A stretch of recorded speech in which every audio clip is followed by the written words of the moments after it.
नमस्कार दोस्तों, कैसे हैं आप सभी। आशा करती हूँ आप सभी बहुत अच्छे होंगे।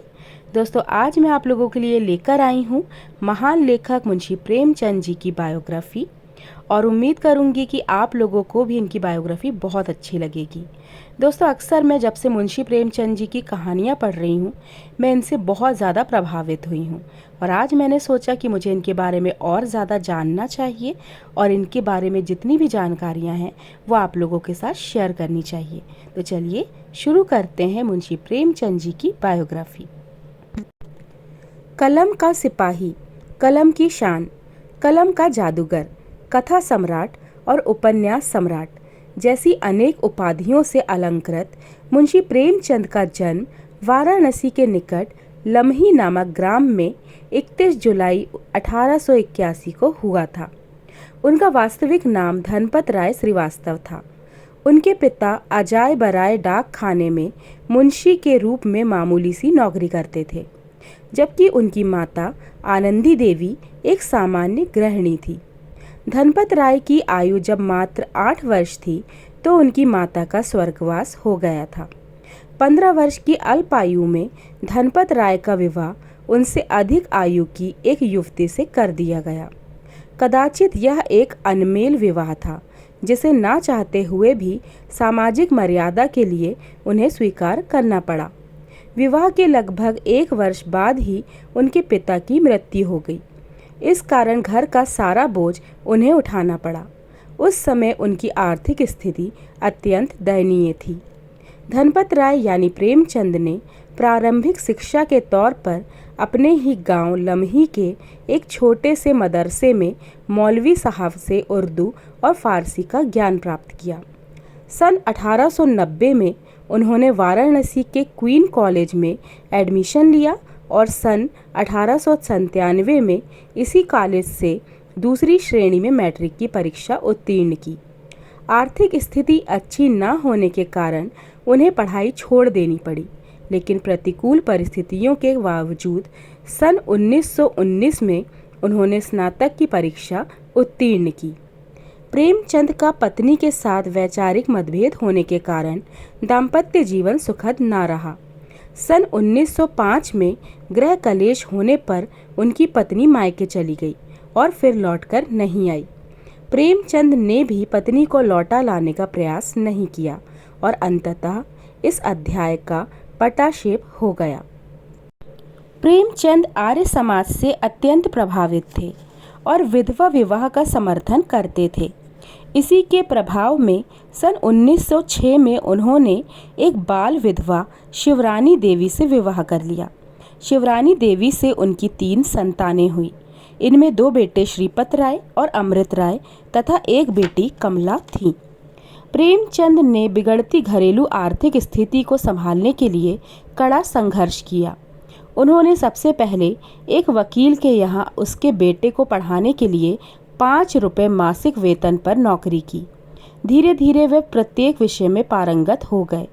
बाद में इसी कारण उन्हें एक मिशनरी विद्यालय में प्रधानाचार्य के पद पर नियुक्ति मिली।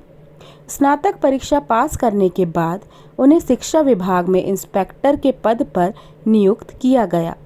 महात्मा गांधी से प्रभावित होने के कारण वे अधिक समय तक सरकारी नौकरी ना कर सके और पद से त्यागपत्र देकर लेखन के माध्यम से देश सेवा में जुट गए। प्रेमचंद आरंभिक दौर में अपने वास्तविक नाम धनपत राय के बजाय नवाब राय के नाम से लेखन कार्य करते थे। उनका नवाब राय नाम उनके चाचा महावीर राय द्वारा प्रेम से दिया गया था।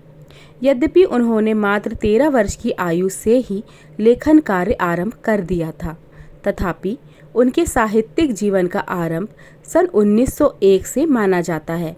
इस समय उन्होंने उर्दू में नाटक और उपन्यास लिखे। प्रेमचंद का पहला अपूर्ण उपन्यास असरार ए महादेव देवस्थान रहस्य उर्दू साप्ताहिक आवाज़ एक खल्क में 8 अक्टूबर 1903 से 1 फरवरी 1905 तक धारावाहिक रूप में लेखक नवाब राय के तौर पर प्रकाशित हुआ। उनका दूसरा उपन्यास उर्दू में हम खुरमा व हम नवाब और हिंदी में प्रेमा के नाम से सन 1907 में प्रकाशित हुआ। सन 1910 में नवाब राय के नाम से प्रेमचंद की रचना सोज ए वतन राष्ट्र का विलाप अंग्रेज सरकार की आंख का शूल बन गई। हमीरपुर के जिला कलेक्टर ने प्रेमचंद को तलब करके उन पर सीधे सीधे जनता को भड़काने का आरोप लगाया। उन्होंने सोज ए वतन की सभी प्रतियां जब्त कर ली और सख्त हिदायत दी कि अब वे कुछ नहीं लिखेंगे। यदि उन्होंने शासनादेश का उल्लंघन किया तो उन्हें कारावास में डाल दिया जाएगा। प्रेमचंद कलेक्टर साहब का यह शासनादेश सुनकर सन्न रह गए। तब उर्दू पत्रिका ज़माना के संपादक और उनके मित्र मुंशी दया नारायण निगम ने उन्हें एक नए नाम से लेखन कार्य जारी रखने की सलाह दी। उन्होंने नए नाम के रूप में प्रेमचंद उपनाम भी सुझाया। अपने मित्र की सलाह मानते हुए इसके बाद प्रेमचंद ने इसी उपनाम को सदा सर्वदा के लिए धारण कर लिया। बहुमुखी प्रतिभा के धनी प्रेमचंद ने कहानी, उपन्यास, नाटक, समीक्षा, लेख, संस्मरण और संपादकीय जैसी विभिन्न विधाओं पर लेखनी चलाई। विशेष रूप से उनकी ख्याति कथाकार के रूप में हुई। उनके जीवन काल में ही सुप्रसिद्ध उपन्यासकार शरत चंद्र चट्टोपाध्याय ने प्रेमचंद को उपन्यास सम्राट कहकर संबोधित किया। प्रेमचंद के उपन्यास और कहानियों में जीवन की यथार्थ वस्तु स्थिति, मार्मिक तथ्यों एवं गहन संवेदनाओं से ओतप्रोत चरित्र चित्रण मिलते हैं। प्रेमचंद के प्रमुख उपन्यास प्रेमा 1907, सेवा सदन 1918, प्रेमाश्रम 1922, रंगभूमि 1925, कायाकल्प 1926, निर्मला 1927, गबन 1931, कर्मभूमि 1932 और गोदान 1936 हैं। उनके अंतिम उपन्यास मंगलसूत्र पर लेखन कार्य चल ही रहा था कि लंबी बीमारी के बाद 8 अक्टूबर 1936 को उनका देहावसान हो गया। इस उपन्यास का शेष भाग उनके पुत्र अमृत राय ने पूरा किया। प्रेमचंद के प्रथम कहानी संग्रह सोज ए वतन की पहली कहानी दुनिया का अनमोल रतन को सामान्यतः उनकी प्रथम कहानी माना जाता है, लेकिन प्रेमचंद कहानी रचनावली के संकलनकर्ता डॉक्टर कमल किशोर गोयंका के अनुसार ज़माना उर्दू पत्रिका में प्रकाशित इश्क ए दुनिया और हुब्बे वतन सांसारिक प्रेम और देश प्रेम प्रेमचंद की पहली प्रकाशित कहानी है। प्रेमचंद के जीवन काल में उनके कुल 9 कहानी संग्रह सप्तसरोज, नवनिधि, प्रेम पूर्णिमा, प्रेम पच्चीसी, प्रेम प्रतिमा, प्रेम द्वादशी, समर यात्रा, मानसरोवर भाग 1 व 2 और कफन प्रकाशित हुए। उनकी मृत्यु के उपरांत उनकी कहानियों को मानसरोवर शीर्षक से 8 भागों में प्रकाशित किया गया।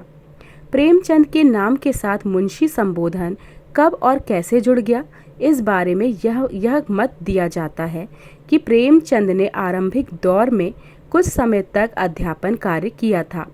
उस समय अध्यापक के लिए प्रायः मुंशी जी कहा जाता था, अतः प्रेमचंद को भी मुंशी प्रेमचंद कहा गया। एक अन्य मत के अनुसार कायस्थों में नाम के आगे मुंशी लिखने की परंपरा के कारण प्रेमचंद के प्रशंसकों ने उनके नाम के आगे भी मुंशी लिखकर उन्हें सम्मानित किया। एक तार्किक और प्रामाणिक मत इस बारे में यह भी है कि हंस नामक पत्र प्रेमचंद और कन्हैया लाल माणिक लाल मुंशी के सहसंपादन में निकलता था। इस पत्र में संपादक के रूप में मुंशी प्रेमचंद छपा होता था। यह मुंशी से अभिप्राय के.एम. मुंशी से था। कालांतर में मुंशी प्रेमचंद का कौमा विस्मृत कर केवल मुंशी प्रेमचंद लिखा जाने लगा। इससे आभास हुआ कि प्रेमचंद ही मुंशी हैं। अब मुंशी की उपाधि प्रेमचंद के नाम के साथ इतनी रूढ़ हो चुकी है कि मात्र मुंशी से ही प्रेमचंद की विद्यमानता का बोध होने लगता है। प्रेमचंद के विभिन्न उपन्यासों एवं कहानियों का न केवल भारतीय और विदेशी भाषाओं में अनुवाद हो चुका है, बल्कि उन पर बहुत सी लोकप्रिय फिल्में और धारावाहिक भी बन चुके हैं। सन 1938 में प्रेमचंद के उपन्यास सेवा सदन पर, सन 1963 में गोदान पर और सन 1966 में गबन पर लोकप्रिय फिल्में बनी। सन 1977 में उनकी कहानी शतरंज के खिलाड़ी पर, सन 1981 में सदगति पर और सन 1977 में कफन पर तेलुगु में फिल्में बनी। ओक्का उरी कथा फिल्में लोकप्रिय हुई। सन 1980 में उनके बहुचर्चित उपन्यास निर्मला पर बना धारावाहिक दर्शकों द्वारा बहुत सराहा गया। प्रेमचंद यद्यपि आज हमारे बीच नहीं है, तथापि उनकी रचना संसार भारत की ही नहीं वरन विश्व की अनेक भाषाओं में अमरत्व प्राप्त कर चुका है। विश्व के हर स्थान, हर वर्ग और हर व्यक्ति में प्रेमचंद की कोई न कोई कथा वस्तु मंडराती है, चहलकदमी करती है। कोई भी पाठक इस एहसास को अपने आसपास, इर्द गिर्द और नज़दीक से महसूस करना चाहे तो प्रस्तुत पुस्तक प्रेमचंद की अनमोल कहानियाँ इसका जीता जागता प्रमाण है। तो दोस्तों, यही थी मुंशी प्रेमचंद जी की जीवनी, उनकी बायोग्राफी, और उम्मीद करती हूँ आप लोगों को इससे बहुत कुछ सीखने को, समझने को, उनके बारे में बहुत कुछ जानने को मिला होगा। फिर मिलूंगी आपसे अगली किसी वीडियो में मुंशी प्रेमचंद की बहुत ही अच्छी कहानियों के साथ। तो तब तक के लिए नमस्कार।